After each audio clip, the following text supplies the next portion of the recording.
Hoje, no 7º dia da nossa longa e desafiadora viagem, estamos deixando Jacareacanga, a última cidade do estado do Pará, para atravessar a fronteira e adentrar no estado do Amazonas, com destino ao distrito de Humaitá.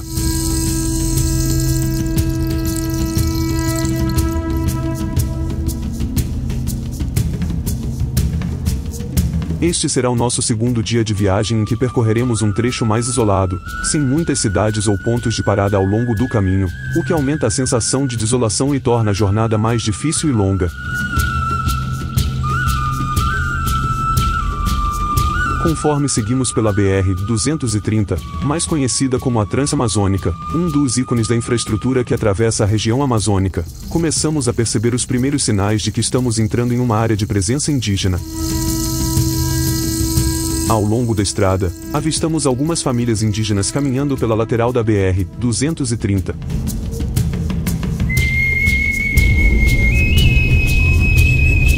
Esse tipo de cena me faz refletir sobre a proximidade de alguma aldeia ou comunidade indígena, um detalhe que sempre me fascina ao viajar por essas áreas remotas e pouco conhecidas. Cerca de 20 minutos após a nossa saída de Jacareacanga, atingimos a linha divisória entre os estados do Pará e do Amazonas, o que marca a mudança não apenas de território, mas também de fuso horário. Essa mudança no fuso nos dá 1 hora a mais, o que é bom para aumentar o tempo disponível para a viagem de hoje.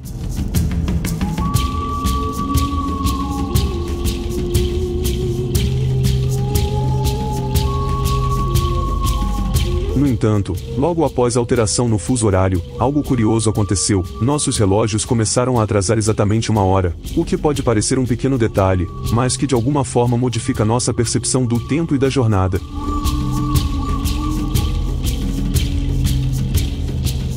Embora não fosse algo planejado, esse atraso de 1 hora só reforça a ideia de que estamos em uma região onde as coisas acontecem de maneira mais lenta e, por vezes, imprevisível.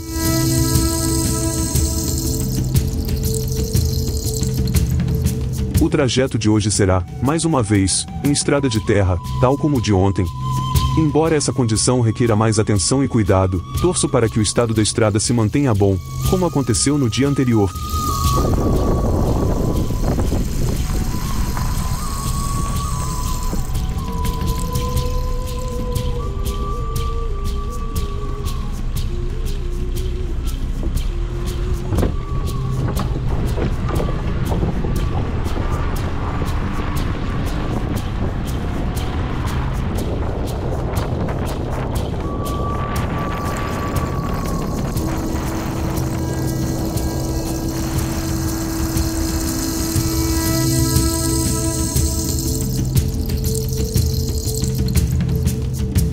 Após algumas horas de viagem, chegamos à nossa primeira balsa do dia, para atravessar o rio Sucunduri.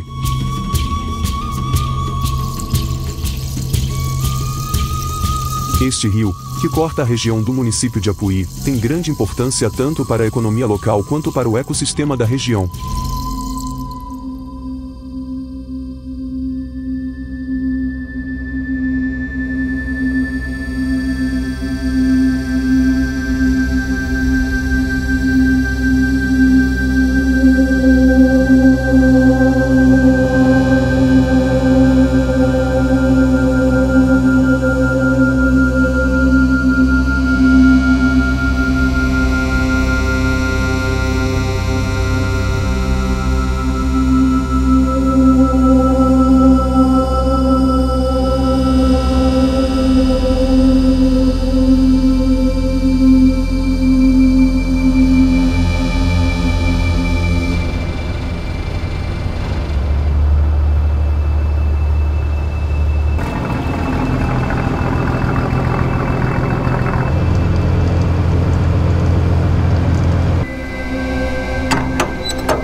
cidade de Apuí, que fica a apenas 30 minutos de distância, é uma área de transição entre a floresta amazônica e a caatinga do sul do Amazonas, e isso torna a região rica em biodiversidade com um grande potencial para o desenvolvimento econômico voltado à agricultura e à pecuária.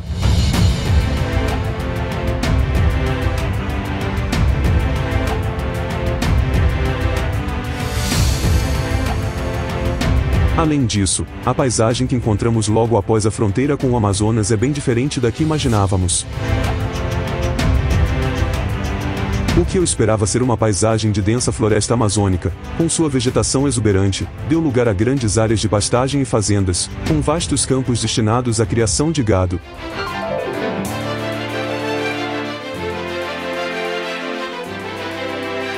A paisagem ao longo da BR-230, à medida que nos aproximamos de Apuí, continua dominada por pastagens e fazendas.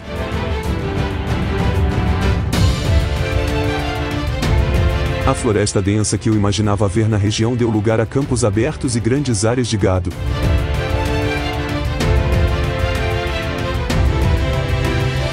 Isso mostra claramente que estamos em uma região voltada para a pecuária e a agricultura intensiva, o que é um contraste com a imagem que eu tinha da Amazônia como uma vasta floresta tropical.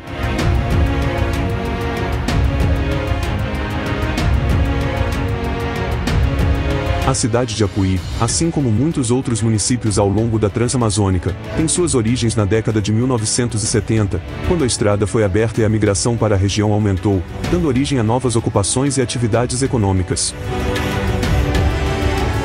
Apuí, com seu nome originado na língua tupi-guarani, que faz referência a um peixe típico da região, é um lugar com grande importância histórica e econômica para o Amazonas.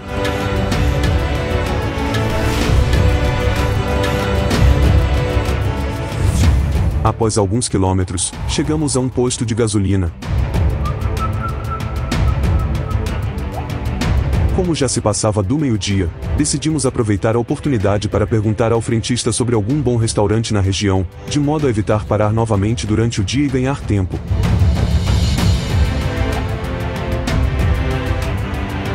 Sabemos que as opções de refeição são mais limitadas na região, então a ideia era aproveitar a parada e garantir que teríamos uma boa refeição antes de seguir viagem para o nosso destino final de hoje, Humaitá.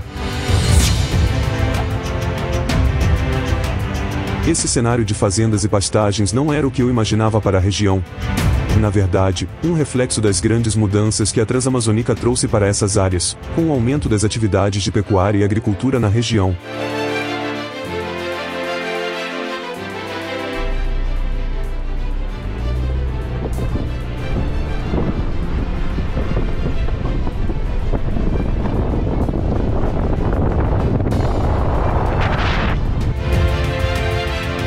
Outro aspecto interessante dessa mudança de paisagem foi a cor da terra. Em alguns trechos, a terra apresenta um tom vermelho intenso e vibrante, enquanto em outros ela se torna mais clara, com uma aparência de concentração de argila e areia, o que cria um contraste visual bastante marcante. Esses detalhes tornam a paisagem ainda mais peculiar e diferente do que eu esperava ver no interior da Amazônia. A estrada de ontem, apesar de ser de chão, estava relativamente tranquila, sem grandes buracos ou obstáculos, e espero que o percurso de hoje siga por esse caminho.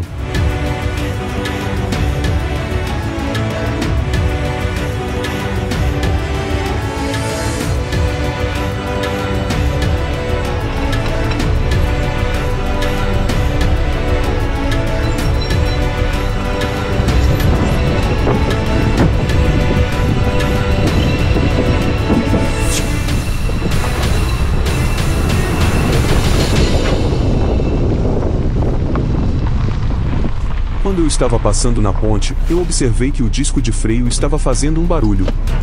Provavelmente será uma pedra agarrada no disco. Por isso parei para ver se dava para tirar a pedra, mas como a roda estava quente não deu para fazer nada.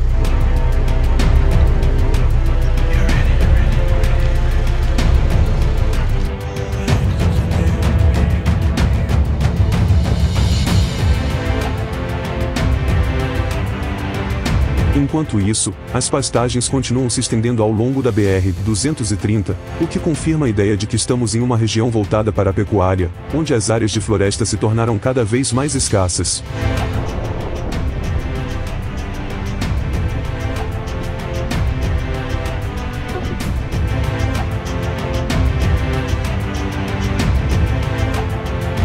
Aproximamos da nossa segunda balsa no rio Aripuanã, que é um importante curso d'água localizado na região norte do Brasil, mais especificamente nos estados de Amazonas e Rondônia.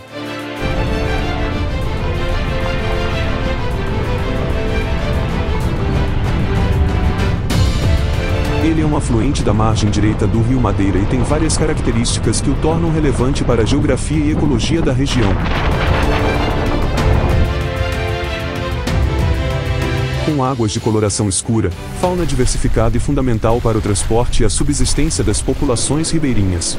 Sua bacia hidrológica abrange tanto o Amazonas quanto Rondônia, e ele desempenha um papel vital no ecossistema local, sendo uma artéria fluvial crucial para a vida na região.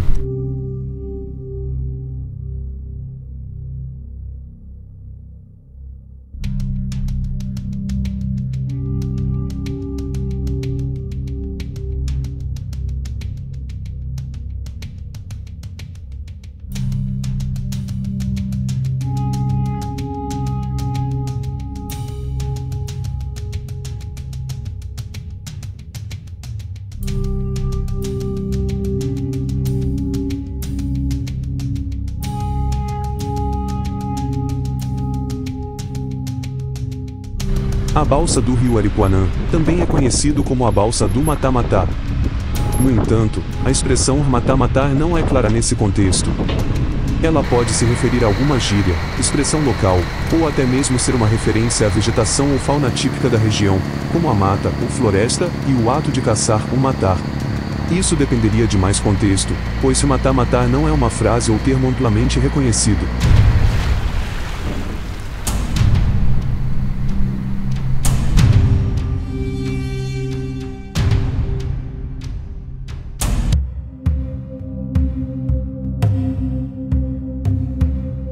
Embora o fim da estação seca esteja se aproximando, o mês de setembro costuma ser um período com pouca chuva, o que se confirma em nossa viagem até aqui.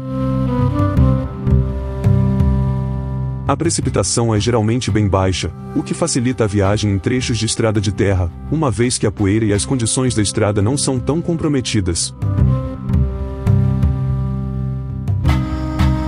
Até o momento, não tivemos problemas com chuvas, o que tem sido um alívio.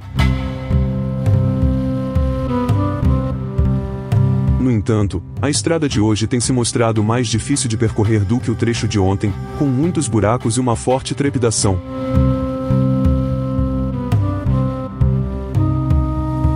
Já bati a roda dianteira esquerda em 2 buracos, e embora nada tenha acontecido de grave, isso me deixou mais atento e preocupado com o estado dos pneus do carro.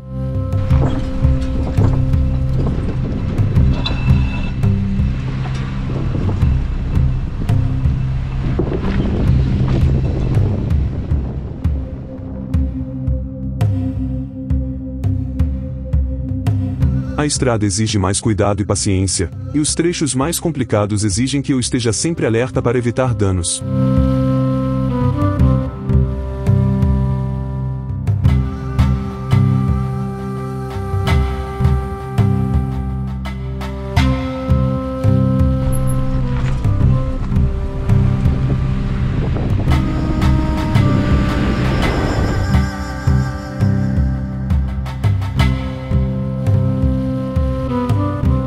Durante a viagem, passamos por uma área onde vi algo que chamou minha atenção, um enorme monte de madeira empilhada ao lado da estrada.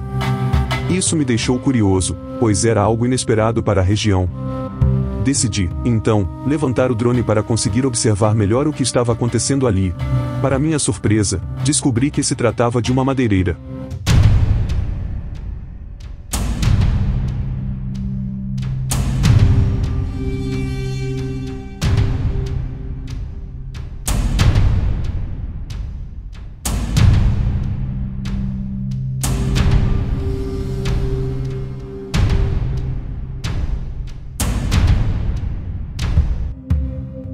Agora, tudo faz sentido. A presença de grandes áreas de pastagens e a ausência da floresta densa tem relação direta com a atividade madeireira na região, que tem alterado bastante a paisagem local e contribuído para o desmatamento.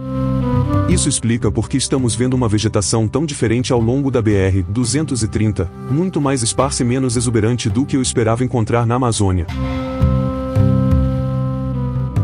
A Após alguns quilômetros, chegamos ao município de Santo Antônio do Matupi, uma pequena cidade que se caracteriza por atividades voltadas à agricultura de subsistência e ao uso dos recursos naturais da floresta.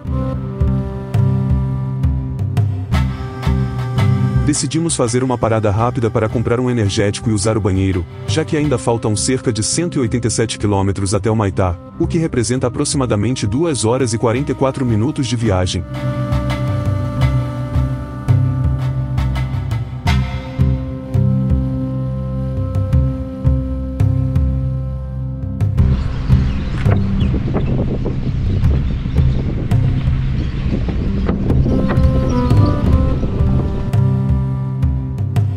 Outra diferença em relação ao dia de ontem é que, até o momento, não estou vendo nenhuma queima de vegetação, o que é um alívio, já que as queimadas são um problema comum na Amazônia, especialmente durante a estação seca. Durante esse trecho, comecei a perceber a presença de várias pessoas ao longo da estrada, algumas delas armadas com rifles. Isso me fez pensar que elas poderiam estar caçando para sustentar suas famílias, principalmente porque estamos vendo muitas comunidades indígenas pela região, o que é um indicativo de que a caça para subsistência é uma prática comum por aqui.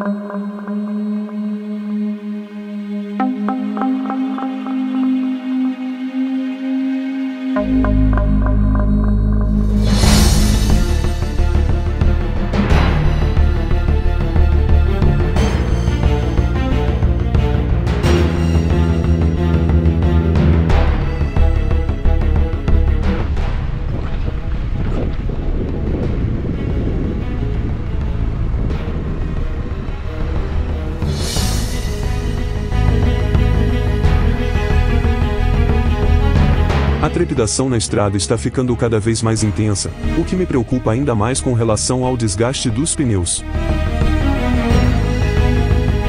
A estrada não está tão boa quanto o trecho anterior, e tenho que tomar muito cuidado para não danificar o carro. Além disso, a visibilidade é prejudicada pela poeira e pelo sol forte à nossa frente, o que torna a direção ainda mais difícil e cansativa.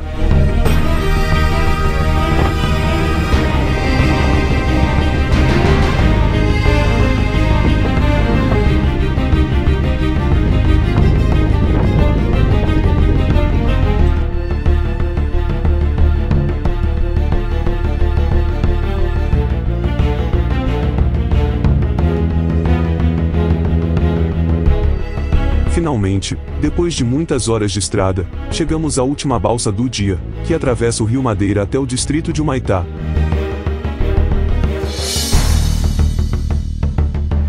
Por sorte, a balsa estava prestes a sair, e conseguimos embarcar rapidamente.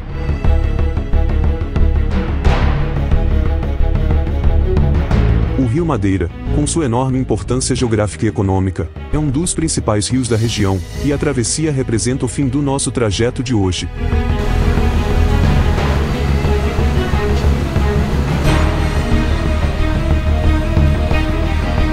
Ao embarcar na balsa, no entanto, percebi algo preocupante. Ao verificar o carro, percebi que o pneu frontal esquerdo estava com 2 bolhas visíveis. Isso é um sinal claro de que o pneu está comprometido e pode estourar a qualquer momento, o que representa um grande problema para nós.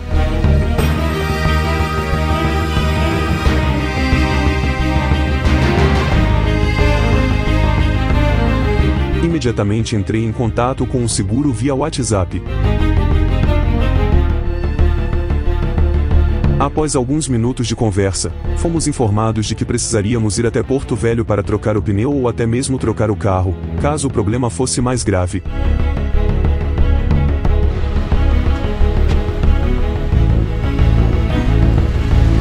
Essa situação inesperada vai resultar em um atraso significativo, e nossa chegada a Lábrea, que estava planejada para amanhã, agora será adiada em pelo menos 2 dias.